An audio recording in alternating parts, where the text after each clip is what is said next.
사도신경으로 우리의 신앙을 고백합니다. 전능하사 천지를 만드신 하나님 아버지를 내가 믿사오며 그 외아들 우리 주 예수 그리스도를 믿사오니 이는 성령으로 잉태하사 동정녀 마리아에게 나시고 본디오 빌라도에게 고난을 받으사 십자가에 못 박혀 죽으시고 장사한 지 사흘 만에 죽은 자 가운데서 다시 살아나시며 하늘에 오르사 전능하신 하나님 우편에 앉아 계시다가 저리로서 산자와 죽은 자를 심판하러 오시리라. 성령을 믿사오며 거룩한 공회와 성도가 서로 교통하는 것과 죄를 사하여 주시는 것과 몸이 다시 사는 것과 영원히 사는 것을 믿사옵나이다. 아멘. 찬송가 272장 찬송합니다.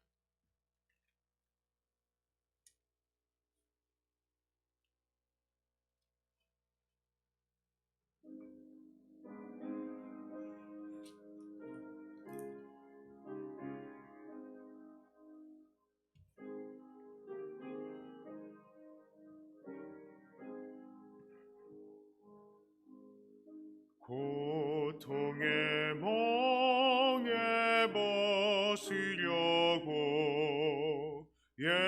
예수께로 나갑니다.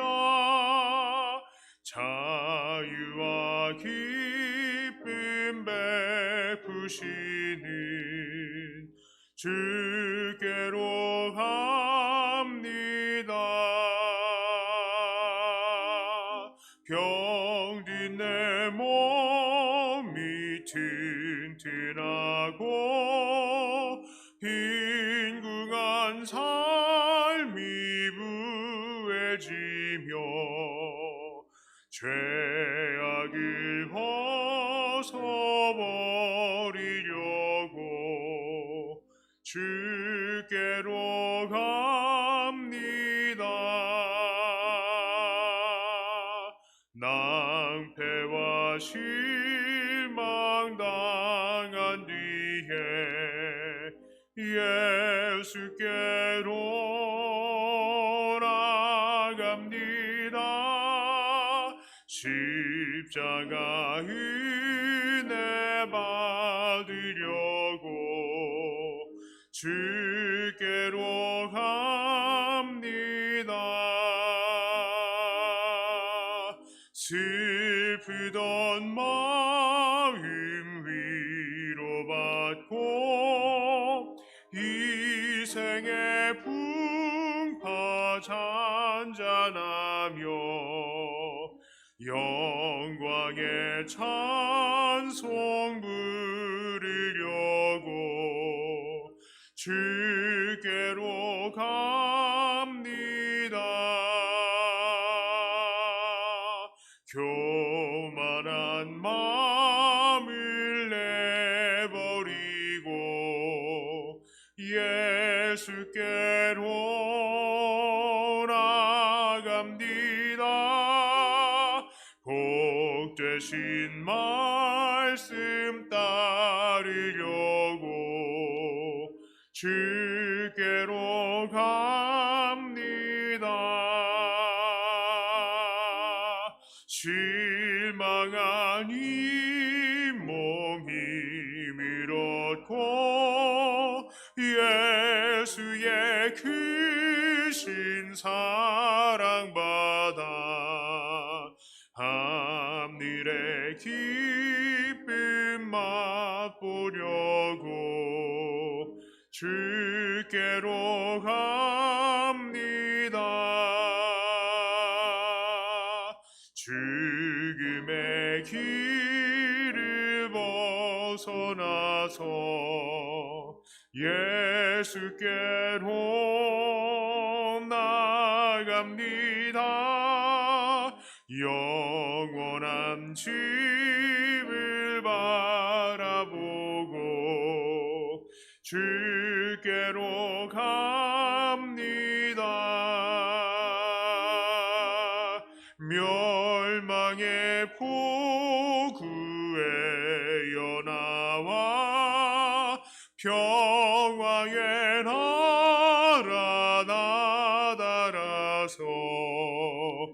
영광의 주를 배우려고 주께로 갑니다.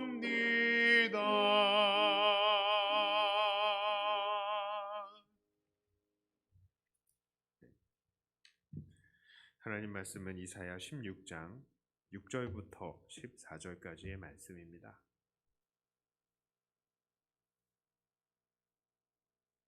이사야 16장 6절부터 14절까지의 말씀입니다. 이 말씀을 제가 봉독해 올립니다. 우리가 모압의 교만을 들었나니 심히 교만하도다. 그가 거만하며 교만하며 분노함도 들었거니와 그의 자랑이 헛되도다. 그러므로 모압이 모압을 위하여 통곡하되 다 통곡하며 길하레셋 건포도 떡을 위하여 그들이 슬퍼하며 심히 근심하리니 이는 헤스본의 밭과 신마의 포도나무가 말랐음이라. 전에는 그 가지가 야셀에 미쳐 광야에 이르고 그 싹이 자라서 바다를 건넜더니 이제 열국의 주권자들이 그 좋은 가지를 꺾었도다. 그러므로 내가 야셀의 울음처럼 신마의 포도나무를 위하여 울리라.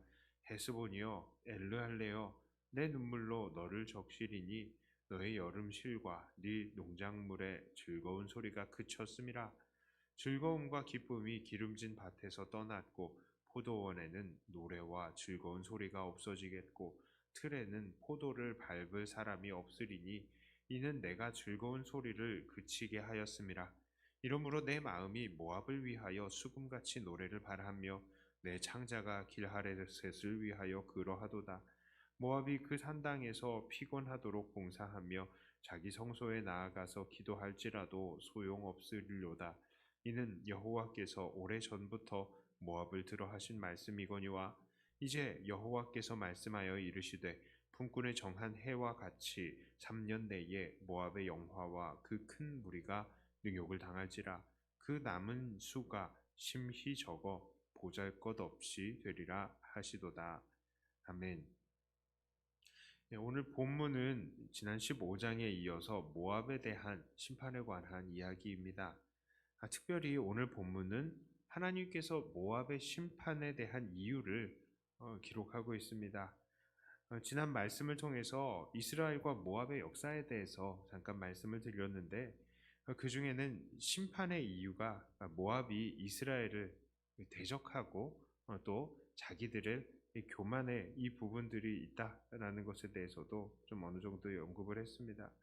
자, 그것이 직접적으로 드러난 이유이긴 하지만 오늘 본문에서는 이들이 이스라엘을 대적하게 만드는 이 간접적인 원인, 바로 그것은 교만이라는 것을 말하고 있습니다. 6절에 이렇게 나오죠. 우리가 모압의 교만을 들었나니 심히 교만하도다. 그가 거만하며 교만하며 분노함도 들었거니와 그의 자랑이 헛되도다. 자, 반복이 되고 있는 단어들이 있죠. 교만, 교만, 거만, 교만, 자랑. 한 절에 벌써 교만과 관련된 단어가 5번이나 반복이 되고 있습니다. 그들이 교만하다면 대체 무슨 근거가 있을 텐데 그 근거가 무엇이겠습니까? 이 7절과 8절에 이렇게 말합니다.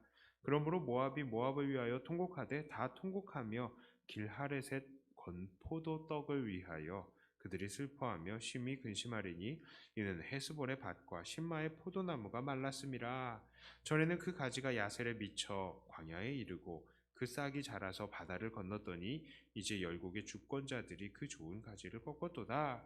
자, 그들이 교만했던 그 근거, 그것은 바로 그들의 풍부한 농산물, 특히 포도였던 것입니다.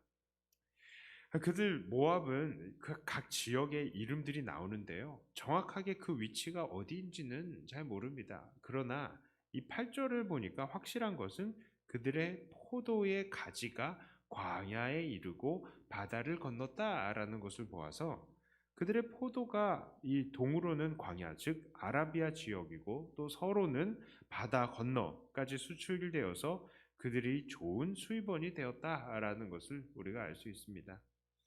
자, 그러나 그들의 포도원이 그들에게 진정한 자랑거리가 될 수는 없는 이유가 무엇입니까? 그것은 바로 그들에게 풍성함을 허락하신 분도, 또한 그런 풍성함을 그치게 하실 수 있는 분도 바로 여호와 하나님이시기 때문입니다. 그러나 이들은 하나님이 두려운 줄도 모르고 정말 자기 혼자 스스로의 힘으로 잘난 줄 알고 교만하여져서 하나님과 그의 백성인 이스라엘 사람들을 대적했던 것이죠. 자, 그런 그들에게 하나님께서는 심판을 내리십니다. 9절부터 12절까지의 내용 속에서 우리가 주목할 것이 있습니다. 그것은 바로 하나님께서 이들을 심판하고 계신다는 것이죠. 9절의 말씀입니다. 그러므로 내가 야셀의 울음처럼 신마의 포도나무를 위하여 울리라. 헤스본이여 엘르알레여 내 눈물로 너를 적시리니 너의 여름실과 네 농작물의 즐거운 소리가 그쳤습니다. 자, 그리고요, 하나님께서는 모압을 위해서 그러나 우실 것이다 라고 말씀하셨습니다. 그리고 눈물로 모압을 적실 것이다 라고 하십니다. 그것이 모압에게 흉작을 불러오실 것이다 라고 하는데요. 11절에 이렇게 얘기합니다. 이러므로 내 마음이 모압을 위하여 수금같이 소리를 바라며 내 창자가 길하레셋을 위하여 그러하도다. 자, 이게 15장이랑 연결되어서 그 내용이 비슷한 내용들이 많이 있습니다. 무엇이라고 합니까? 모압을 위해서 마음과 창자가 이 소리를 바란다라고 합니다. 이 창자라고 하는 것은요, 우리의 속 마음의 상태를 잘 말해주기 위한 도구입니다. 우리 말에도요, 이 속이 타고 답답할 때 뭐라고 합니까? 애간장이 탄다라고 합니다. 섬뜩함을 느낄 때 간담이 서늘하다라고 합니다. 바로 이런 것처럼 하나님께서는 이 모압을 위해서 이 벌을 내리시면서도 그것을 정말로 몸으로 슬퍼하면서 속이 뒤집어지고 있는 상태이다라고 말씀을 하시는 것입니다. 그렇지 않겠습니까? 하나님께서는 바로 비록 이스라엘을 선택하셔서 그의 백성으로 삼기는 하셨지만 사실 이들 모압 사람들도 아브라함의 친척이고 또 사실상 모든 사람들이 아담의 후손이며 하나님을 마땅히 섬겨야 할 사람들이고 또한 하나님의 사랑의 대상인 것입니다. 그러므로 하나님께서는 자녀를 훈계하시는 마음으로 그들을 벌하시면서도 슬퍼하시고 계시는 겁니다. 아, 이놈의 자식아, 네가 누구 때문에 여기까지 왔는데 이젠 애미애비도 못 알아봐 하는 이 자녀들에게 회초리를 가하는 이런 부모의 마음처럼 하나님께서는 지금 모압을 치시겠다는 것입니다. 하지만 안타깝게도 모압은 여전히 하나님께 돌아오지 않을 것입니다. 12절을 이렇게 말하죠.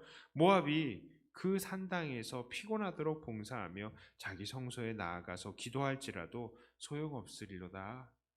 자, 그들은 그 흉작을 벗어나기 위해서 누구를 찾아야 합니까? 마땅히 하나님께 나와야 하는 것입니다. 그러나 그들은 그들의 산당을 찾고 피곤하도록 봉사하고 기도합니다. 거기에 울부짖습니다. 그러나 그것은 아무 소용이 없는 것입니다. 자, 그런데 이 13절과 14절의 말씀은요, 오늘 15장, 16장 말씀 중에 정말 핵심적인 반전이 있는 말씀입니다. 자, 영화로 말을 하자면 진짜 마지막 5분의 대반전일 정도로 말이죠. 13절, 14절 뭐라고 얘기합니까? 이는 여호와께서 오래전부터 모압을 들어 하신 말씀이거니와 이제 여호와께서 말씀하여 이르시되 품꾼이 정한 바와 같이 3년 내에 모압의 영화와 그 큰 무리가 능욕을 당할지라 그 남은 수가 심히 적어 보잘것없이 되리라 하시도다. 그렇습니다. 이 예언은요, 사실 지금 새롭게 나온 예언이 아니라 예전부터 모압을 향해서 나왔던 오래된 말씀이라는 겁니다. 이 내용으로 계속해서 모압에 대해서 이야기해 왔다는 거예요. 자, 그런데 하나님께서는 이제 그 예언을 이제 시행하겠다라는 말씀입니다. 14절에 품꾼의 정한 해라는 것은 마치 일꾼들에게 정확하게 시간을 주고 정확하게 일을 시키고 일을 마치고 마지막에 거기에 대해서 돈을 주는 것과 같이 이제 예언의 말씀이 정확하게 틀림없이 이루어질 것이다, 곧 이루어질 것이다 라고 말씀합니다. 모압은 오늘 이 예언을 처음 들은 것이 아니라 정말 오랫동안 들어왔지만 하나님께 돌아오지 아니하였고 하나님의 백성들과 화친하지도 않았습니다. 하나님은 이들이 그저 돌아오기를 기다리면서 그들의 풍요함을 거둬들이시지 않으셨지만 이제는 아니라는 것이죠. 3년 안에 이것을 이루어 버리겠다라고 하시는 것입니다. 오늘의 이 말씀은 누구에게나 다 적용할 수 있는 부분이 있습니다. 첫째로 우리는 무엇을 적용해야 되겠느냐? 그것은 바로 하나님이 허락하신 것들로 교만해지지 말라라는 내용으로 우리는 교훈을 받을 수 있습니다. 모압이 하나님께서 풍성하신 이 풍요함을 허락하셨는데요. 이 허락하심을 누릴 때에 그것으로 하나님께 영광을 돌리지 아니하였고 오히려 교만해졌으며 또한 그 풍요함을 잃어버렸습니다. 결국에는 그 풍요함을 잃어버릴 때에는 어떻게 합니까? 하나님께 나와야 되는데 하나님이 아닌 다른 신들에게 피곤하게 봉사를 하는 거죠. 이것처럼 혹시 우리들도 하나님께로부터 받은 이것에 감사하지 않고요. 또 하나님께서 다른 방법으로 우리를 치시고자 할 때에 하나님 말고 다른 것으로 달려가서 내 삶을 계속해서 풍요하게 만들려고 하는지 돌아볼 필요가 있습니다. 이게 모압에 하는 행동이랑 똑같은 거거든요. 하나님께로부터 받은 선물을 하나님께 영광 돌리지 않고 교만하여지고 야단 맞으면 하나님께 돌아가야 되는데 하나님 아닌 다른 방법 없나요? 찾고 있는 거예요. 우리는 많은 사람들이요 참 하나님을 믿는다고 하지만 실제로의 삶으로는 여전히 자기의 힘과 자기 능력 그리고 자기만의 방법으로 그 삶을 일으키려고 하는 겁니다. 그러다 보니까 삶 속에서 하나님의 일하심은 온데간데 없고 온통 자기의 피곤한 노력만 나타나는 거죠. 오늘 모압의 이 행동처럼 말입니다. 그러나 우리는 어려움을 당할 때에 역시 제일 먼저 달려갈 것이 바로 하나님의 존전임무를 깨달아야 합니다. 하나님 앞으로 달려가서 혹시 우리에게 무슨 죄가 있는지 살펴보고 하나님께서 우리에게 무엇을 원하시는지 기도와 말씀으로 하나님 앞에 엎드려야 할 것입니다. 두 번째로요, 우리는 하나님의 눈물의 대상인 세상을 불쌍히 여겨야 합니다. 본문에 하나님은 모압을 향하여서 심판을 하시면서도 눈물을 흘리실 것에 대해서 말씀하십니다. 그 하나님의 눈물은 여전히 우리 주변의 불신자들을 향해서도 동일하게 적용이 될 것입니다. 이 세상 속에서도 하나님께 돌아와야 하지만 여전히 돌아오지 않는 사람들이 많이 있습니다. 그들은 복의 근원이신 하나님을 알지 못하고 자기 방법대로 살아가면서 자기의 힘을 믿으며 자랑하고 또한 그들의 산당에서 피곤하도록 봉사하며 기도하는 이들입니다. 하나님은 그들을 향해서 마음과 이 창자를 울리며 울고 계시는 것입니다. 오늘도 한 영혼 한 영혼을 볼 때마다 혹시 그들을 향한 하나님의 마음이 무엇인지를 생각하며 복음의 증인이 되시는 저와 여러분들이 되기를 축복합니다. 이제 말씀을 마칩니다. 오늘 자기의 능력을 믿었던 이 교만한 모압을 치시면서도 눈물을 흘리셨는 하나님의 모습을 보았습니다. 이것을 통해서 우리는 또한 첫째로 하나님께서 주시는 복으로 교만해지지 않고 두 번째로 하나님의 눈물의 대상인 세상을 사랑하고 복음을 전하는 우리가 되기를 또 돌아보았습니다. 정말 이러한 삶으로 늘 하나님 앞에 겸손하고 복음을 증거하며 주님의 마음을 기쁘시게 해드리는 저와 여러분들이 다 되시기를 주님의 이름으로 축복합니다. 기도합니다. 하나님 아버지, 하나님은 여전히 이 세상에 모압과 같은 사람들을 향하여서 참 가슴 아파하고 그 마음이 아프고 그 모든 심정이 슬프신 것을 우리가 다시 한번 깨닫습니다. 하나님, 그 세상을 우리도 함께 슬퍼하며 그들을 위해서 눈물 흘리고 기도하는 우리들 되게 해주시고 또한 하나님, 우리도 모압처럼 그렇게 죄 짓지 않기를 돌아보면서 날마다 하나님의 앞에서 겸손히 살게 해 주시옵소서. 하나님께서 우리에게 주신 모든 복들을 하나님께 또 감사드리고 또 그것으로 하나님께 영광 돌리는 우리가 되게 해 주시고, 자기의 힘을 의지하고 자기의 힘으로 또 하나님이 아닌 자기의 힘으로 세상의 성공을 바라고 교만하여지는 우리가 되지 않게 하여 주시옵소서. 하나님, 세상을 돌아볼 때에 여전히 그렇게 교만한 사람들이 많이 있고 마치 하나님이 계시지 않는 것처럼 행동하며 우리 믿는 자들을 오히려 핍박하는 사람들도 있습니다. 하나님, 그들 중에도 여전히 하나님의 택한 백성들이 계시는 줄 압니다.